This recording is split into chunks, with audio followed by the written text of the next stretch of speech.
Me llamo Hortensia Valverde y tengo 78 años. Siempre he sido una mujer de silencios largos, de pensamientos profundos y de manos trabajadas. Nací en una casona de campo al sur de Sevilla, construida por mis abuelos con madera noble y paciencia de siglos. Esa misma casa fue testigo de mi infancia, del primer beso bajo el limonero del patio, de las lágrimas que no lloré el día que enterramos a mi madre, y de cada decisión que he tomado desde entonces. Cuando me casé con Julián, un hombre bueno, lector de noche y campesino de día, no quise mudarme. Él comprendió que esa casa no era solo un techo, sino mi raíz, y la hizo también suya. Vivimos allí 42 años, sin lujos, pero con dignidad. Criamos a 2 hijos, pero solo Clara, la menor, se quedó cerca. El mayor se fue a América y con los años nuestras conversaciones se hicieron esporádicas, distantes, hasta volverse silencio. Julián murió en la habitación del fondo, la que da al jardín de geranios. En su último suspiro, me pidió que no dejara que la casa se perdiera, que siempre hubiera en ella un lugar para los nuestros. Y yo le prometí, con la frente pegada a su mano tibia, que así sería. Qué difícil es cumplir ciertas promesas, cuando el tiempo, las personas y los afectos cambian de rostro. Clara siempre fue la más cercana. Desde pequeña me seguía a todas partes.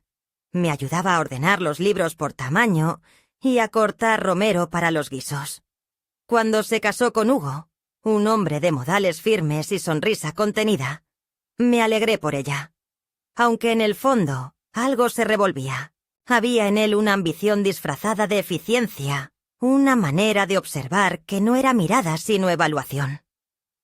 Se mudaron a Madrid, y durante años nuestras visitas se limitaron a los veranos, con prisas y maletas.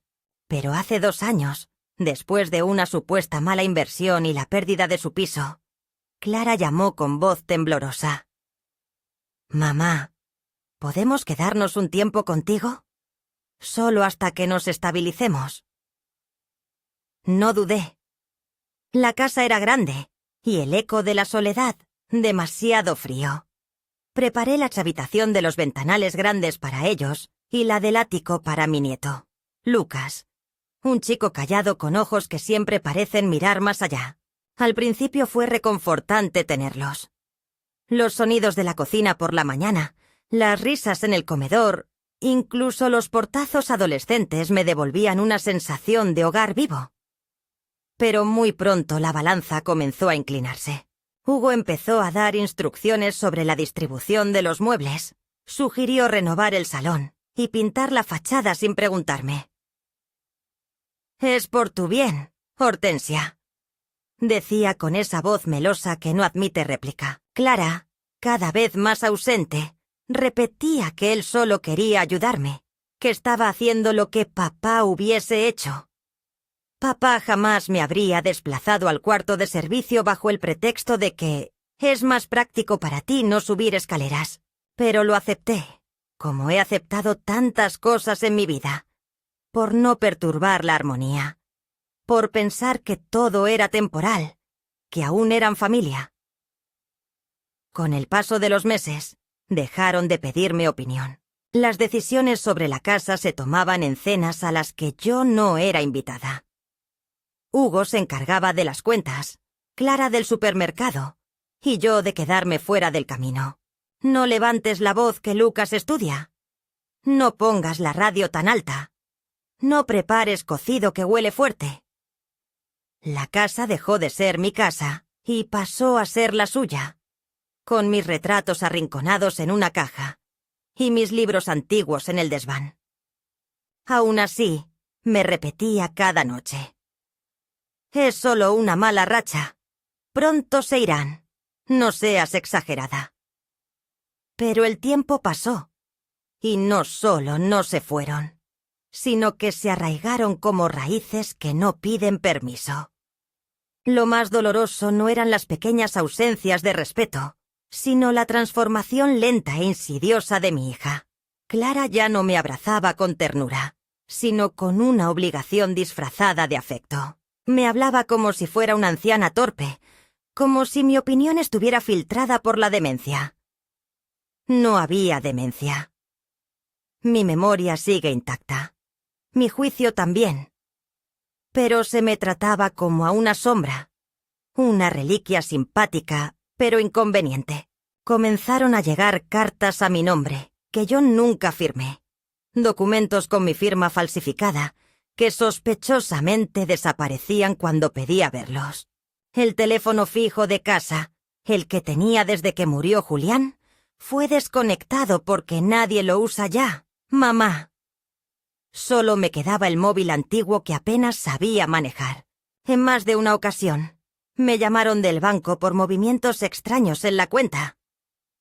Cuando pregunté, Clara se ofendió, y Hugo me aseguró que todo estaba bajo control. ¿Bajo el control de quién? Una noche, bajé al comedor a buscar un vaso de agua y los encontré en plena conversación en voz baja. Hugo decía: «En cuanto firmemos lo del notario, ya no podrá echarse atrás. Tú solo actúa normal». Clara asintió sin notar mi presencia. No dije nada. Volví a mi cuarto con las piernas temblorosas, sintiendo por primera vez que el suelo bajo mis pies ya no era firme. Me senté en el borde de la cama, entre la lámpara de pie y la colcha tejida que hice en mis años de recién casada, y sentí una punzada de algo que no había sentido nunca en mi vida. Miedo. No al dolor, no a la muerte, sino al olvido. Al ser desposeída no solo de mi espacio, sino de mi historia, de mi lugar en la familia que ayudé a construir con tanto sacrificio. Desde entonces, comencé a observar, a escuchar, a anotar en mi libreta de tapas verdes, esa donde antes escribía recetas, todo lo que notaba, fechas, nombres, gestos. Me convertí en mi propia testigo, porque ya no podía confiar en que alguien más lo hiciera por mí. Me acompañaba la sombra de Julián, su voz tranquila diciéndome: «No dejes que se lleven lo que te pertenece». Pero, ¿qué es lo que realmente me pertenece ahora? ¿Una casa invadida? ¿Una hija perdida en su propia ceguera? ¿Un nieto que apenas me saluda? Quizá lo único que aún conservo es mi dignidad, y eso no pienso entregarlo sin luchar. Tal vez me he callado demasiado. Tal vez este silencio mío, aprendido de generaciones de mujeres resignadas, ya no es protección, sino condena. Pero hay algo que Hugo no sabe, algo que Clara parece haber olvidado. Y es que esta casa, con sus muros gruesos, sus crujidos antiguos y sus memorias entrelazadas, no está a su nombre. Nunca lo estuvo. Y el día que crean haberme borrado, se encontrarán con la verdad que duerme bajo llave en el fondo de mi escritorio. Porque no importa cuán callada haya sido toda mi vida, hay momentos en que hasta las piedras más viejas deben hablar. El día que comenzó el verdadero desmoronamiento de mi mundo, no se anunció con truenos ni con gritos. No hubo portazos ni discusiones violentas. Al contrario, fue una mañana tranquila, templada, con olor a café y a pan tostado, de esas que parecen anunciar algo bueno. Me desperté temprano, como siempre, con el cuerpo que ya no necesita reloj, y preparé el desayuno con los movimientos automáticos que la rutina va tallando en los huesos. Puse la radio bajita, como me gusta, y me serví una taza de té con unas gotitas de limón. Clara bajó después de un rato, ya arreglada, con esa ropa elegante que lleva incluso cuando no tiene nada que hacer, y me sonrió de manera forzada, como quien sonríe porque ha ensayado hacerlo, no porque sienta alegría real. Se sentó frente a mí y dijo que por la tarde vendrían unos amigos de Hugo a cenar. Gente importante, con quienes estaba negociando una inversión o un proyecto. No lo entendí bien. Me pidió con esa voz dulce que usa para disfrazar las órdenes, que por favor no estuviera merodeando por la casa, durante la velada. Que sería más cómodo para todos si me quedaba en mi habitación o, si lo prefería, podía ver la televisión en la salita del fondo. Asentí en silencio, sin dejar de remover mi té, como si no lo hubiera oído. Luego añadió que vendría un servicio de catering y que ya se habían encargado del menú. No hizo falta que lo dijera, pero lo hizo de todos modos. No hace falta que cocines, mamá. Los invitados son muy exigentes. Al mediodía me llamó Hugo. Usualmente no me llamaba a menos que se tratara de algo urgente o económico. Esta vez fue diferente. Quería saber si podía firmar un documento que necesitaban para actualizar algunos papeles del seguro de la casa. Dijo que era un mero trámite, que él ya había hablado con el notario y que solo necesitaban mi firma para cerrar el ciclo administrativo. La manera en que usaba las palabras me pareció siempre sospechosa. Administrativo. Cierre de ciclo. Formalidad. Palabras suaves como tela de terciopelo que esconden clavos. Le pedí que me lo dejara leer con calma, que firmaría cuando estuviera segura de lo que decía. Al otro lado del teléfono, hubo un silencio breve, seguido de un claro. Hortensia, tómate tu tiempo, pero no tardes. ¿Sí? Colgó sin despedirse. Esa tarde, mientras ellos se ocupaban de preparar la casa para la cena, decidí quedarme en mi habitación. No porque me lo hubieran pedido, sino porque ya no me sentía cómoda en los espacios comunes. Me dolía aceptar que la cocina ya no era mi territorio, que el comedor parecía decorado para una revista y no para una abuela, que cada rincón parecía haber sido cuidadosamente dispuesto para borrar mi huella. Aún así, bajé a hurtadillas poco antes de que llegaran los invitados. Llevaba puesta mi blusa de lino azul, la que usaba los domingos cuando venía el párroco a tomar café, y un pequeño broche de mi madre, el único recuerdo que conservo de ella. Quería verlos llegar. Quería, quizás, ser presentada como la señora de la casa, la dueña, la madre, la matriarca. Una parte de mí aún albergaba esa vana esperanza de ser reconocida. Me senté en un rincón del salón, donde la luz del atardecer entraba sesgada, tiñendo de oro los marcos de los cuadros. Cuando sonó el timbre y la puerta se abrió, Hugo fue el primero en hablar, con voz engolada y sonrisa de anfitrión. Bienvenidos a nuestra casa. Nuestra casa. Las palabras cayeron sobre mí como una bofetada invisible. Observé cómo Clara se deshacía en cortesías, cómo repartían copas, cómo se movían por las habitaciones que habían sido mías como si nunca lo hubieran sido. Nadie me miró. Nadie me nombró. Nadie pareció notar que yo estaba allí. En un momento, Hugo, con su copa en la mano, y una sonrisa tan pulida como falsa, empezó a diablar sobre el proyecto en el que trabajaban. Habló de inversiones, de sostenibilidad, de cifras. Uno de los invitados, un hombre joven de barba bien recortada, preguntó sobre la historia de la propiedad, sobre quién había sido el anterior dueño. Y entonces, como si fuera un chiste, Hugo respondió: «La compramos hace un par de años, aunque al principio tuvimos que lidiar con algunas herencias familiares. Ya sabes, a veces hay que cargar con ciertos lastres». Y se rió. Se rieron todos. Incluso Clara, que bajó la mirada por un segundo, pero no dijo nada. Mi cuerpo no reaccionó. Me quedé sentada, con la espalda erguida, los ojos fijos en el suelo, la copa de agua entre las manos. La frase quedó suspendida en el aire como un insecto venenoso. ¡Lastre! Eso era yo. Una carga, un estorbo, algo que debía ser tolerado hasta que encontraran la forma de quitarlo sin que el sistema se viniera abajo. No se trataba ya de olvido ni de falta de atención.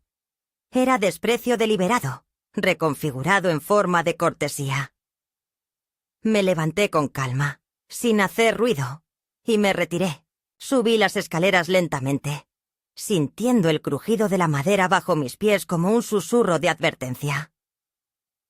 En mi habitación, cerré la puerta. Me senté frente al tocador y me miré en el espejo. La mujer que vi reflejada no era débil, no era sumisa, no era el lastre de nadie. Era una mujer que había resistido guerras, duelos, partos, hambre y soledad, y ahora se enfrentaba al abandono más cruel. El simbólico, el que te entierra en vida, el que borra tu existencia sin necesidad de sacarte de la casa. Un par de horas después, ya entrada la noche, tocaron a mi puerta. Era Clara. Me preguntó si todo estaba bien, con esa voz que se usa cuando no se quiere realmente escuchar la respuesta. Le dije que sí, que me sentía un poco cansada. Se quedó parada unos segundos en el umbral, como si quisiera decir algo más, pero solo dijo: «Los amigos de Hugo preguntaron por ti, pero les dije que no te sentías bien». Y se fue. Mentira piadosa, pensé. O simplemente conveniencia. Me quedé sentada junto a la ventana, escuchando desde la distancia los brindis, las carcajadas, los brindis por futuros brillantes. Me imaginé a mí misma bajando, interrumpiendo todo, gritando: «Esta casa es mía». Pero no lo hice. No porque no tuviera el derecho, sino porque comprendí que el verdadero poder no está en levantar la voz, sino en saber cuándo usar el silencio como espada. Esa noche, mientras la casa dormía, fui al despacho de Julián, el único lugar que no habían tocado. Aún olía a papel viejo y a tinta seca. Abrí el cajón secreto de su escritorio y saqué la carpeta con los títulos de propiedad. Estaban a mi nombre. Aún lo estaban. No había cesiones, no había traspasos. Hugo no lo sabía. Clara tal vez lo había olvidado. Pero yo no. La casa era mía, y ellos habían cometido el error de creer que, porque no gritaba, porque no discutía, porque no me imponía, ya no tenía poder. Volví a mi cuarto con la carpeta abrazada al pecho, como quien vuelve a sostener el timón de un barco en plena tormenta. Me senté en la cama y comencé a hacer listas. De personas de confianza, de números que recordar, de opciones que estudiar. Sabía que no podía actuar por impulso. Sabía que la guerra silenciosa había comenzado y que debía elegir bien mis movimientos. Pero también sabía algo más. Ellos habían bajado la guardia. Me creían vencida. Me creían vieja. Me creían de sobra. Y esa sería su mayor debilidad. Porque nadie se imagina que una abuela pueda ser el huracán. Los días siguientes a aquella cena se deslizaron lentos, como si el aire mismo llevara el peso del desengaño. La casa seguía siendo la misma en apariencia. Los muros encalados, los marcos de madera tallada, el murmullo de los árboles en el patio, el sonido lejano del tren que cada tarde cortaba el campo. Pero todo en ella había cambiado para mí. Era como si cada objeto, cada sombra, me recordara que ya no era la dueña de mi propio mundo. Me movía entre las habitaciones como una invitada a la que nadie ha querido invitar. Nadie me decía nada, pero nadie me preguntaba tampoco. Clara salía temprano con Hugo a reuniones o cafés, dejándome con Lucas, que se encerraba con sus auriculares y solo bajaba a comer. Siempre rápido, siempre con el móvil en la mano. Yo les preparaba la comida aún, más por costumbre que por gusto. Y la dejaba en la mesa como si fuera una empleada sin salario ni gratitud. Nadie decía «gracias». Nadie decía «¿cómo estás?». A veces me preguntaba si estaba volviéndome invisible de verdad, si mi voz ya no cruzaba el aire, si mi sombra se había evaporado de las paredes que una vez me conocieron. Pero la verdad es que no era invisibilidad lo que sentía. Era algo más sutil, más cruel. Era una silenciosa exclusión, una estrategia de borrado. Ya no se trataba de si me hablaban o no, sino del hecho de que todo lo que era mío, mi espacio, mi opinión, mi historia, había sido reconfigurado como innecesario. Empecé a notar pequeñas cosas. Mis libros de poesía habían desaparecido del estante principal y habían sido reemplazados por adornos comprados. Mis manteles de lino cambiados por unos sintéticos más fáciles de lavar. Los cuadros pintados por mí. Hermana enmarcados con cariño y colgados durante décadas, ahora guardados en el trastero porque no combinaban. Y sobre todo, el silencio. Un silencio premeditado, como el que se reserva para los muebles viejos que aún no han sido tirados, pero ya no se usan. Una tarde, bajé a la cocina a preparar café. Era otoño, y el aire traía consigo un frescor húmedo que se colaba por las rendijas de las ventanas. Sobre la encimera encontré una carpeta abierta, con documentos y papeles desparramados. Al ver mi nombre en uno de ellos, sentí un latido brusco en el pecho. Era una copia de la escritura de la casa, con mi firma fotocopiada al final de una hoja que no reconocía. El resto de los papeles eran formularios de autorización para traspasos, cesiones de uso, solicitudes bancarias. Todo con fechas recientes. Todo hecho sin que yo diera consentimiento alguno. O al menos no consciente. Me senté en la silla de la cocina, con la carpeta temblando entre mis manos, y supe que había cruzado un umbral del que ya no había vuelta atrás. Estaban preparando algo. Algo serio. Algo legal. Y lo hacían usando mi nombre, mi historia, mi techo. Me sentí despojada sin haberme movido de lugar. Esa noche apenas dormí. Las palabras de Hugo en la cena, esa risa de burla, ese lastre, me repiqueteaban en la cabeza como martillos. La imagen de Clara bajando la mirada, callando, participando con su silencio en mi destierro simbólico, me desgarraba más que cualquier grito. Me levanté a las 4 de la madrugada, vestí mi abrigo de lana y salí al patio con la linterna. Bajo la tierra del viejo limonero donde Julián solía leer en las tardes, escondí hace años una caja metálica con documentos importantes, por si algún día algo sucedía. Lo hice por precaución, como tantas otras cosas que hacemos las mujeres sin decírselo a nadie, sabiendo que, tal vez, nadie nos crea si llega el momento. Cavé con las manos, apartando las piedras húmedas, hasta que mis dedos tocaron el metal frío. Abrí la caja y allí estaban. Las escrituras originales, selladas, con mi nombre completo. Las copias del testamento de Julián. Las notas manuscritas donde él explicaba su deseo de que la casa se mantuviera siempre bajo mi custodia. Respiré hondo. Aún tenía tiempo. Al día siguiente, fui al pueblo y busqué a la única persona en la que sabía que podía confiar. Inés, mi antigua alumna, hoy abogada especializada en derecho familiar. La encontré en su pequeño despacho, rodeada de libros y tazas con lápices. Al verme, se levantó de inmediato, me abrazó con ternura y me dijo: «Por fin viniste, Hortensia. Ya era hora». Men escuchó con atención durante casi una hora. No me interrumpió. No intentó suavizar mis palabras. Solo asentía, con los ojos humedecidos.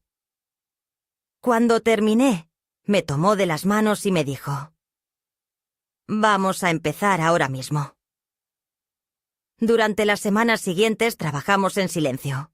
Me ayudó a recuperar el control legal sobre mis bienes, a revocar cualquier poder notarial anterior, a protegerme con una serie de documentos blindados.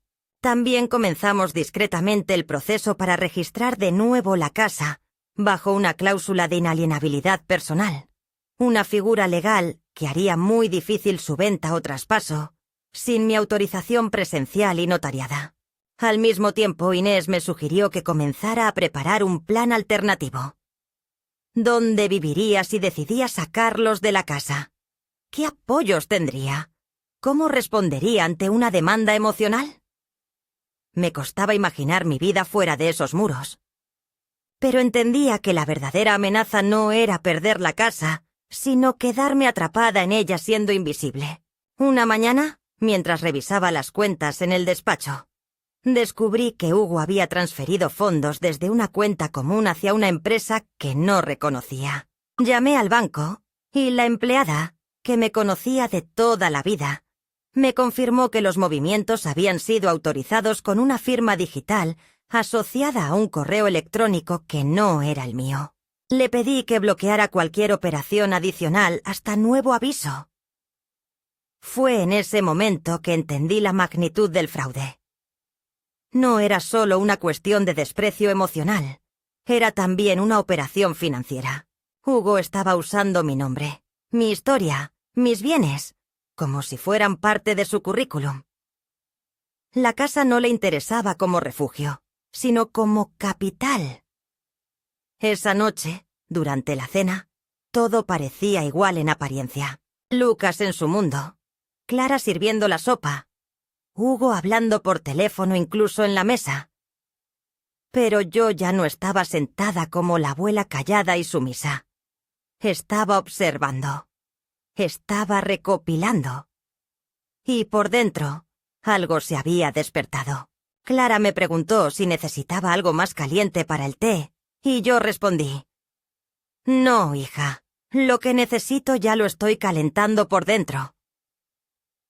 Ella me miró, sin entender. Hugo ni siquiera levantó la vista. Pero yo supe que era el principio del fin. A partir de esa noche, dejé de cocinar para ellos. Dejé de doblarles la ropa. Dejé de apagar la luz que dejaban encendida. Comencé a ocupar de nuevo mi casa, como quien recupera un país ocupado. Volví a poner mis libros en el estante, mis fotos en los marcos, mis manteles en la mesa.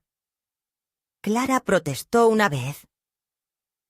Hugo hizo un comentario pasivo-agresivo. No respondí. Pero tampoco retrocedí. Cuando comenzaron a encontrar cerraduras cambiadas, documentos desaparecidos, cuentas bloqueadas, fue ya demasiado tarde para ellos. No me enfrenté a ellos con ira, sino con dignidad. No grité, no rompí nada. Solo comencé a mover piezas, como una ajedrecista paciente que ha esperado demasiado tiempo para atacar. Sabía que cualquier error podía costarme la credibilidad, pero también sabía que había llegado el momento de salir de la sombra, y lo que empezó como un gesto de protección se transformó poco a poco en una estrategia de recuperación. No solo de mi casa, sino de mí misma. Nunca había sentido el peso del silencio como lo sentí aquella semana. Un silencio espeso, casi pegajoso, que se aferraba a las paredes como el moho en los rincones húmedos de la casa. Y no era la ausencia de palabras lo que dolía, sino el modo en que se llenaba de gestos, no dichos, de miradas evitadas, de una presencia que se volvía ausencia dentro de lo propio. Me levantaba cada mañana más temprano que nadie, encendía la cafetera y caminaba por la casa vacía con pasos suaves, como si necesitara pedirle permiso al suelo para recordarle que aún vivía allí. Observaba los objetos que una vez me pertenecieron y que ahora parecían alineados al gusto de otros. Ni las cortinas eran ya las que colgaban con su olor a almidón y recuerdo, ni los cojines de crochet que tejí una primavera aparecían sobre los sillones. Todo era igual en apariencia, pero en su entraña la casa había sido invadida. Los días anteriores los había ocupado en lo que internamente llamé mi recuperación. No del cuerpo, ni siquiera de la casa, sino de algo mucho más profundo. El poder sobre mí misma. Con la ayuda de Inés, mi exalumna convertida en abogada, habíamos revisado cada papel, cada documento, cada línea donde mi nombre aparecía como un mero trámite. La claridad con la que ella hablaba me tranquilizaba, pero también me llenaba de vergüenza. No por lo que había hecho, sino por lo que había permitido. Le mostré los documentos que Hugo había dejado sobre la mesa, sin cuidarse de esconderlos. Simulaba actualizaciones del registro de la casa, autorizaciones para firmar contratos en mi nombre, incluso algo que parecía un preacuerdo para alquilar parte de la propiedad a una empresa de eventos. Todo sin mi conocimiento. Inés los leyó con cuidado, subrayó, anotó, y al final me dijo con voz firme: «Esto no es solo una falta de respeto, Hortensia. Es un intento de desposesión camuflado de modernidad». Al regresar a casa esa tarde, con la carpeta de documentos legales en el bolso y una determinación recién despertada latiéndome en el pecho, decidí que no esperaría más. Fui directamente al despacho de Julián, aquel cuarto donde él solía escribir en sus libretas con letra diminuta y donde el reloj de pared aún marcaba las 5 de la tarde del día que murió. Allí me senté, abrí mi cuaderno y comencé a escribir. No una carta, ni un plan, sino un inventario emocional. Lo que me quedaba, lo que me habían quitado, lo que estaba dispuesta a recuperar. No era nostalgia lo que me movía. Era una forma de justicia íntima. Aquella noche Clara volvió más tarde de lo habitual. Hugo no estaba. La oí subir las escaleras, detenerse frente a mi puerta, quedarse inmóvil. Yo no hice ruido. Quería ver si llamaba, si decía algo. Pero solo se fue. No sé si le dolía, si se arrepentía, o si simplemente no sabía cómo enfrentarme. Al día siguiente, durante el desayuno, me habló con una dulzura impostada, preguntando si necesitaba algo del supermercado. Yo respondí que no, que gracias, que tenía todo lo que necesitaba. Le noté una sombra de incomodidad, como si intuyera que algo había cambiado, pero no pudiera ponerle nombre. Fue esa misma mañana que tomé una decisión definitiva. Llamé al registro de la propiedad. Verifiqué con mi voz temblorosa pero clara que todo estuviera bajo mi nombre. Confirmé que ningún poder vigente les permitiera actuar por mí. Luego hice una cita con el notario de confianza de la familia, ese que me conocía desde que era joven y que aún firmaba con pluma. Le pedí que actualizara mi testamento, que incluyera una cláusula de exclusión explícita de Clara y Hugo en caso de acciones contra mi voluntad. Me preguntó varias veces si estaba segura. Le dije que no era una cuestión de certeza, sino de dignidad. En esos días noté un cambio en Lucas. Mi nieto adolescente, siempre encerrado entre sus auriculares y sus pantallas, comenzó a sentarse más seguido en la cocina mientras yo cocinaba. No hablaba mucho, pero escuchaba. Un día, sin preámbulo, me dijo: «Abuela, ¿siempre fue así mamá contigo?» Me detuve un segundo, con la cuchara en la mano. No supe qué responder de inmediato. Le dije que no, que alguna vez fue una niña tierna, alegre, que me seguía por el jardín recogiendo hojas secas para jugar a la lluvia. Me miró y asintió, como si esa imagen le doliera más de lo que admitía. Luego, casi en un susurro, añadió: «Yo sí te veo». Esas palabras fueron como una grieta de luz en una habitación cerrada. Con ese nuevo aliento, me animé a avanzar más. Restauré un rincón del salón para mí, con mis libros, mi sillón antiguo, una lámpara de pie. Colgué un retrato mío joven, en blanco y negro, sonriendo con un sombrero de ala ancha frente a un campo de girasoles. Clara lo vio al pasar y no dijo nada, pero bajó la mirada. También empecé a hablar con los vecinos, a recibir a mi amiga Aurora para tomar café por las tardes, como hacíamos antes. Volví a vivir en mi casa no solo como una presencia, sino como una protagonista. Y eso les incomodaba. Una tarde, Clara me encontró en el jardín cortando ramas secas del rosal viejo. Me observó en silencio y luego dijo: «Estás cambiada». Le respondí que tal vez, pero que en realidad solo estaba regresando a mí misma. Me pidió que habláramos, que las cosas estaban tensas, que Hugo estaba molesto porque lo excluía de las decisiones. Me reí, sin sarcasmo, con una risa breve que ella no recordaba. Las decisiones sobre mi vida no son suyas, Clara. Ella se quedó en silencio. Me ofreció ayuda con las plantas. Por un momento pensé que ese podía ser un nuevo comienzo. Pero no nos engañemos. Hay heridas que no se cierran con buenas intenciones tardías. Esa noche escribí una carta. No de despedida ni de ruptura, sino de afirmación. La dejé en mi escritorio, junto con la copia del Nuevo Testamento. En ella decía lo que nunca pude decir en voz alta, que los años de entrega no me daban derecho a nada, pero tampoco justificaban ser tratada como un estorbo. Que el amor no se medía en dinero, ni en sacrificios, sino en la manera en que uno sostiene al otro cuando el tiempo afloja las manos. Que no quería venganza, sino verdad, y que esa casa, aunque de paredes frías, aún tenía fuego suficiente para proteger la memoria de quienes la construyeron con fe. Y entonces, por primera vez en años, dormí profundamente. Porque ya no tenía miedo, porque aunque me quedara sola, había recuperado la única compañía que nunca debí perder, la mía propia. La tensión en la casa crecía como una grieta que se abre lentamente en un muro que ha soportado demasiado. Era una presencia que se colaba entre los pasos, en las palabras cortadas, en los gestos que ya no disimulaban la incomodidad de compartir techo con alguien que había dejado de ser útil para ellos.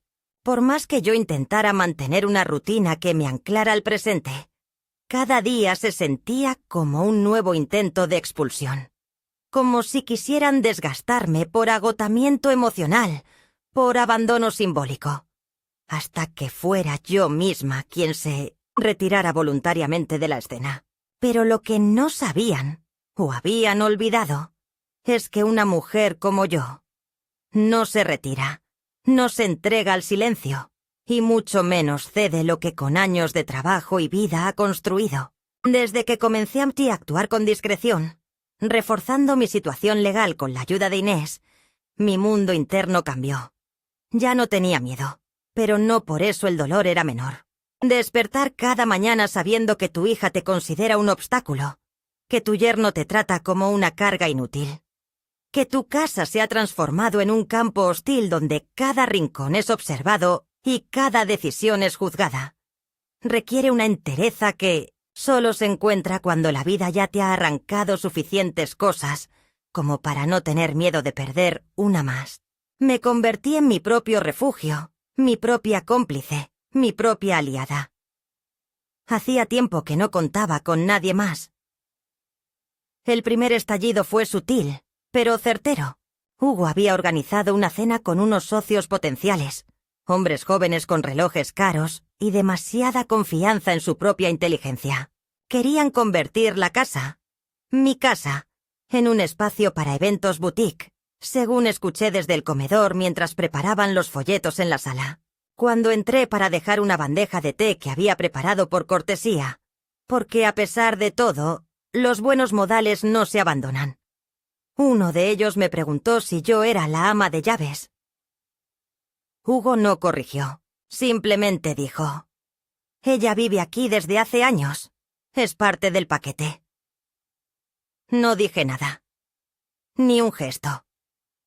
Dejé la bandeja sobre la mesa y salí. Fui al despacho y marqué el número de Inés. Le pedí que iniciara formalmente la notificación de desalojo. Ya no había nada que salvar.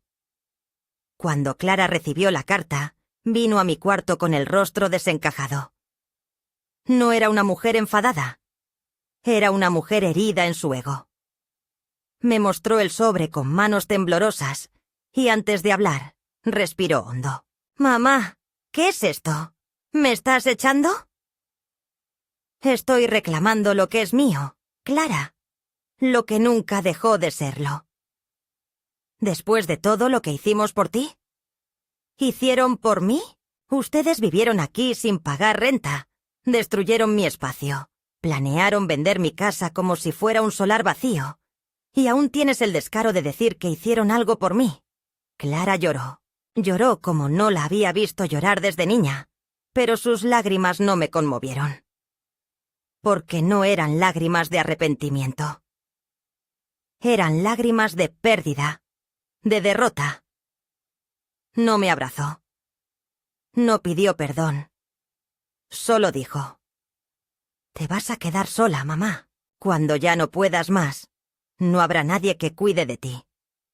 A lo que respondí, con la voz más tranquila que pude reunir: «Prefiero estar sola que acompañada por quien me destruye en silencio». Se fue sin cerrar la puerta. Hugo no habló conmigo directamente. Lo intentó con Inés. Luego con una abogada que envió una carta de amenaza legal que no tenía fundamento. Inés respondió con otra carta aún más precisa, adjuntando los documentos que lo dejaban fuera de cualquier derecho. Fue entonces cuando la furia se manifestó. Me interceptó en el pasillo una tarde, cuando yo regresaba del jardín con las manos llenas de romero y albahaca, y me habló con voz baja, casi venenosa. «Usted no sabe con quién se está metiendo. Esta casa no valdrá nada cuando yo termine con usted». Le sostuve la mirada. Vi en sus ojos no solo frustración, sino algo peor. La certeza de que había perdido ante una anciana que no gritaba, no golpeaba, no insultaba. Una anciana que simplemente había decidido que no iban a pisarla más. No respondí. No valía la pena. En silencio seguí mi camino, dejándole el olor fresco de las hierbas como única respuesta. Clara intentó una última jugada. Me pidió una reunión. Sola, sin Hugo. Nos sentamos en la cocina, frente a frente, como cuando ella tenía 10 años, y me pedía permiso para salir a jugar bajo la lluvia. Me dijo que se sentía atrapada entre dos mundos, que Hugo tenía carácter fuerte, que las cosas se le fueron de las manos. Me habló de sus miedos, de la presión de aparentar, de la vida que nunca fue como ella soñó. Yo la escuché, con el corazón dividido. Una parte de mí quería abrazarla, perdonarla, retroceder. Pero otra, la que había aprendido a cuidarse después de una vida de renuncias, sabía que ya no podía volver atrás. Le respondí que la perdonaba, pero que no podía permitir que siguieran aquí. Que el daño ya estaba hecho, y que seguir juntas solo prolongaría una mentira que nos lastimaba a ambas. Los días siguientes fueron agrios. Clara dejó de hablarme. Hugo comenzó a mover cosas, a empaquetar sin cuidado, a mirar con desprecio. Lucas se quedó en medio del fuego cruzado. Un día vino a mi habitación con los ojos rojos y me preguntó si podía quedarse conmigo. Le dije que sí, que esta casa siempre sería suya, mientras la cuidara con respeto. Y lloró. No por mí, sino por ellos, por sus padres, por lo que habían perdido. La noche antes de que se fueran, bajé al salón y encendí la lámpara antigua que estaba allí desde que Julián la trajo de su primer viaje a Granada. Me senté en el sillón que ellos habían intentado tirar. Respiré hondo y sentí el peso de toda la historia acumulada en esas paredes. No sentí victoria. No sentí alivio. Sentí la profundidad del costo. Recuperar lo que es tuyo a veces duele más que perderlo, porque te obliga a ver cuán lejos estuviste de ti misma durante tanto tiempo. Cuando se marcharon, no hubo palabras. Solo ruido de cajas, de puertas, de motores. Me asomé por la ventana, vi el coche alejarse y sentí, por primera vez en mucho tiempo, que la casa respiraba distinto. Como si hubiese estado conteniendo el aliento. Como si hubiese estado esperando que yo volviera a ocupar mi lugar. Esa tarde, Lucas me ayudó a poner los retratos en su sitio. Sacamos del trastero la caja de los manteles bordados. Limpiamos el despacho. Abrimos las ventanas. Me preparó un té como los que yo hacía antes. Se sentó frente a mí y dijo: «Te admiro, abuela. Nunca pensé que alguien pudiera tener tanta fuerza sin levantar la voz». Yo le sonreí. Le acaricié la mano. Y supe que, aunque había perdido mucho, aún quedaba algo por construir. Porque a veces la familia no se hereda, se elige, se gana, se cultiva. Y yo había decidido empezar de nuevo. Con él, conmigo, con la casa que ya no me dolía. No existe sonido más revelador que el de una puerta que se cierra tras una partida definitiva. El día que Clara y Hugo abandonaron la casa, esa puerta, pesada, de roble, con los goznes antiguos que Julián había aceitado durante décadas, emitió un quejido lento, casi humano, como si la madera misma comprendiera el fin de una era. No hubo despedidas ni palabras de cierre. Solo el arrastre de cajas, el chirrido de las ruedas de una maleta por el pasillo, y el silencio posterior, denso, punzante, como si las paredes aún temblaran por todo lo que no se dijo. Me quedé de pie en el umbral durante largos minutos, después de que el coche se perdió entre los árboles, con el corazón encogido no por nostalgia, sino por la brutal honestidad de los finales. Nadie te prepara para lo que queda después del límite. Los días siguientes fueron una mezcla desconcertante de alivio y desolación. La casa, por primera vez en mucho tiempo, me pertenecía nuevamente en cuerpo y alma, pero no supe inmediatamente qué hacer con esa libertad. Me movía con cautela, como si los fantasmas de Clara y Hugo aún observaran desde los espejos, como si tuviera que pedir permiso para ocupar la cocina, para abrir las ventanas, para encender la radio. Lucas, mi nieto, fue el único que no se marchó. Se quedó en silencio, con su mochila a medio deshacer, con los ojos tristes pero firmes, como alguien que no necesita muchas palabras para decir: «Aquí estoy». Su presencia fue un bálsamo. Me ayudaba con las tareas del jardín, me hacía preguntas sobre recetas antiguas, me contaba pedacitos de su vida con una confianza que nunca antes le había visto. Y sin darme cuenta, comenzamos a construir algo nuevo. Pero la calma no duró demasiado. Una tarde, mientras arreglaba papeles en el despacho, recibí una notificación judicial. Hugo me estaba demandando. El argumento era delirante. Alegaba que había contribuido significativamente al mantenimiento y valorización de la casa, y por ende, tenía derecho a una parte proporcional de su valor. Leí cada línea con una mezcla de estupor y rabia contenida. En su lógica torcida, vivir 2 años sin pagar un solo euro, hacer reformas sin consentimiento, planear negocios sin autorización y degradar mi lugar como dueña legítima, le otorgaban derechos sobre lo que nunca fue suyo. Me senté en mi sillón, respiré hondo y llamé a Inés. Ella no se sorprendió. Me dijo que algo así era esperable, que hombres como Hugo no sabían perder, que el orgullo herido era la peor gasolina para este tipo de enfrentamientos. Me propuso responder de inmediato y de forma contundente. «Vamos a enfrentarlo, Hortensia, pero a tu manera. Sin estridencias, con papeles, con verdad». Me sentí protegida, no por la ley, sino por el hecho de haber tomado, en su momento, todas las precauciones necesarias. Le di mi consentimiento para proceder con todo lo necesario. En las semanas que siguieron, las cosas se intensificaron. Hugo comenzó a llamar a antiguos conocidos, a buscar testigos que declararan que él había hecho mejoras en la casa. Llegaron notificaciones, requerimientos, intentos de visitas legales. En todo momento se referían a mí como la señora Valverde, como si quisieran restarle humanidad a mi nombre.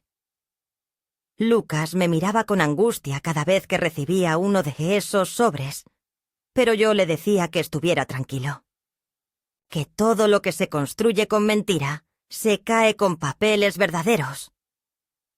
No me equivoqué. El día de la audiencia fue uno de los más extraños de mi vida. Me vestí como solía hacerlo cuando aún trabajaba como profesora. Sobria, con la blusa blanca de cuello alto que tanto le gustaba a Julián, y una falda gris que había conservado para ocasiones formales. Al entrar a la sala, vi a Hugo sentado con su abogado. Un hombre joven de traje brillante y sonrisa arrogante. Clara no estaba. Me pareció significativo. No sé si no quiso ir, si no la dejaron, o si simplemente no pudo soportar la vergüenza. Hugo evitó mirarme. Fijaba la vista en sus papeles como si fueran escudos. El juez era un hombre mayor, con voz grave y pausada. Escuchó a cada parte con atención. Hugo habló de sus aportes, de su inversión emocional, de sus expectativas legítimas. Su abogado usó palabras grandilocuentes, intentó victimizarlo, incluso se permitió sugerir que yo, con mi edad avanzada, tal vez no comprendía del todo la dinámica económica actual. Me limité a sonreír. Cuando me tocó hablar, Inés me acompañó hasta el estrado. Su mano en mi brazo me recordó que no estaba sola. Conté mi historia sin adornos. Hablé de mi matrimonio, de la construcción de la casa, de los años de trabajo, de las escrituras, del fideicomiso, del desprecio, de las humillaciones. Mostré recibos, documentos firmados, pruebas de transferencias.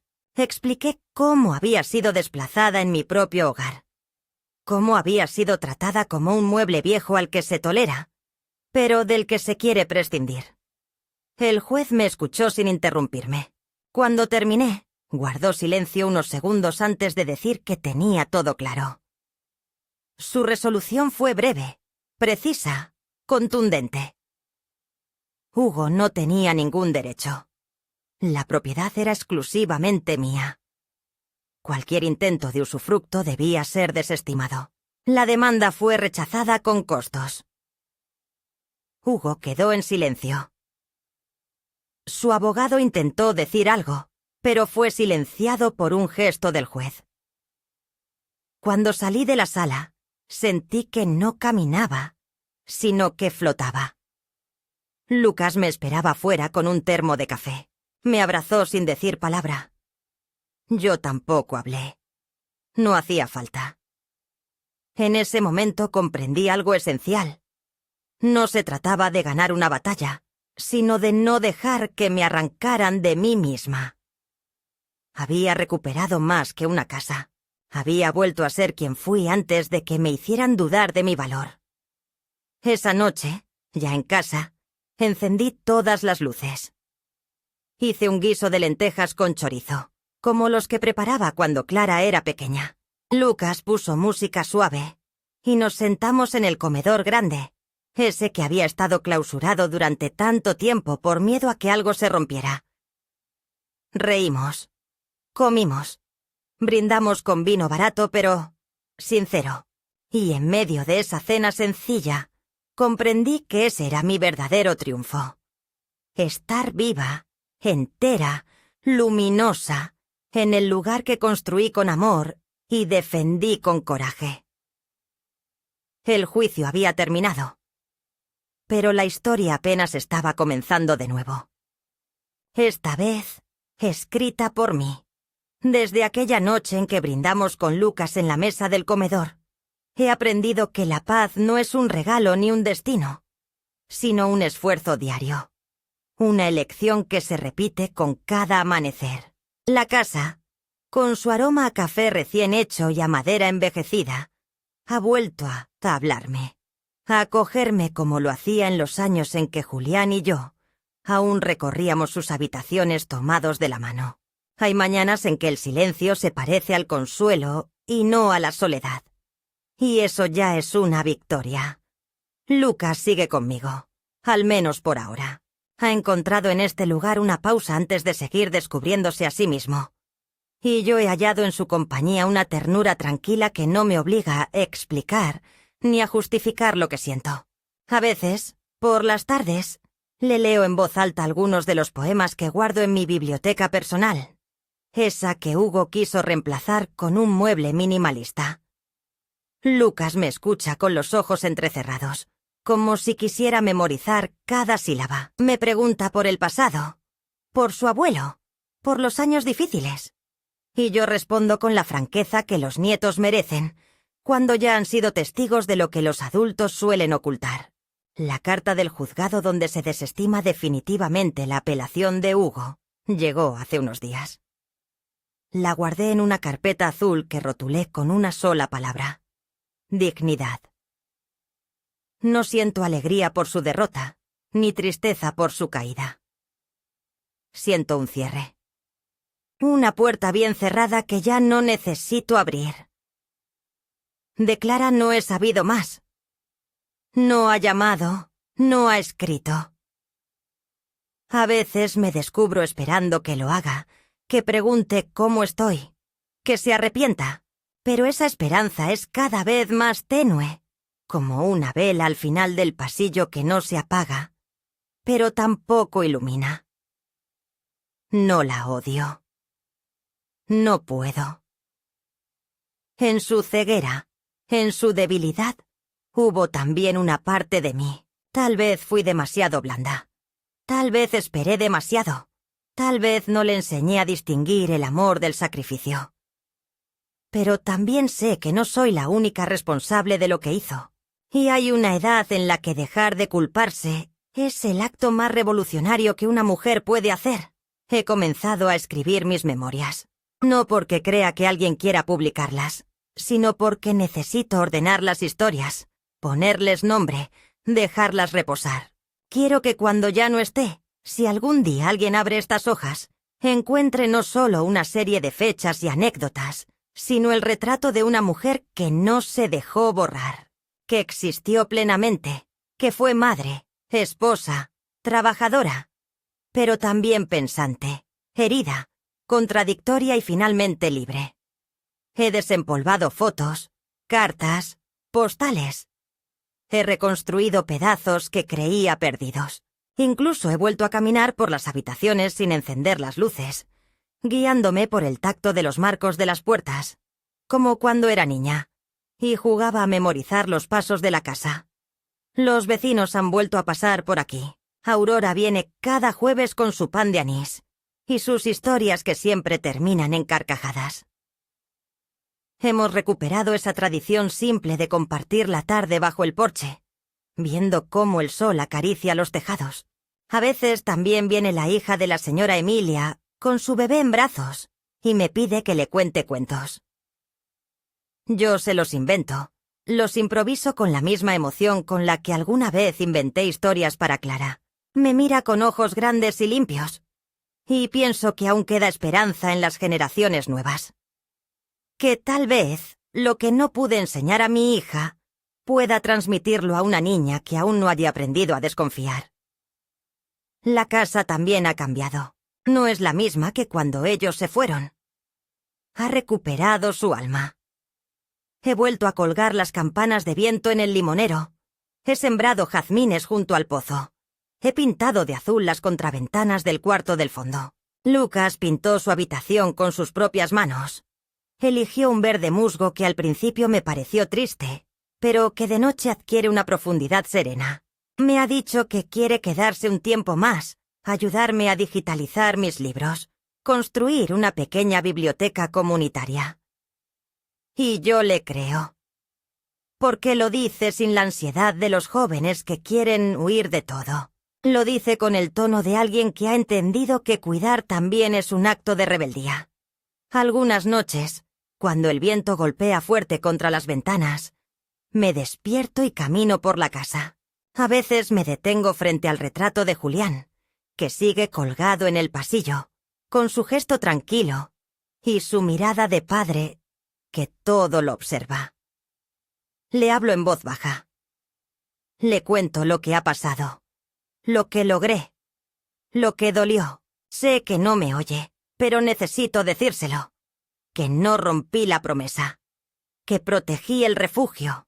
Que resistí. Que fui la roca que él siempre dijo que era, aunque yo misma lo hubiera olvidado. Y entonces me vuelvo a la cama, sabiendo que he hecho lo que debía. No me he vuelto más dura, ni más amarga. Me he vuelto más mía. Y eso, a esta edad, no es poco. He entendido que la familia no siempre es quien lleva tu sangre, sino quien te respeta. Que el amor sin respeto es apenas una nostalgia mal curada. Y que ninguna edad es demasiado tarde para decir basta. Para cerrar una puerta. Para volver a abrir otra. Así que si alguna mujer me está leyendo, si alguna señora como yo siente que la han apartado, que la han dejado en una esquina de su propia vida, le diré esto. No es tarde. No estás sola. No te dejes convertir en sombra. Tu historia aún está en tus manos. Y mientras tenga aliento, seguiré escribiendo la mía. Página por página. En voz alta. Con nombre propio. Con memoria. Con dignidad.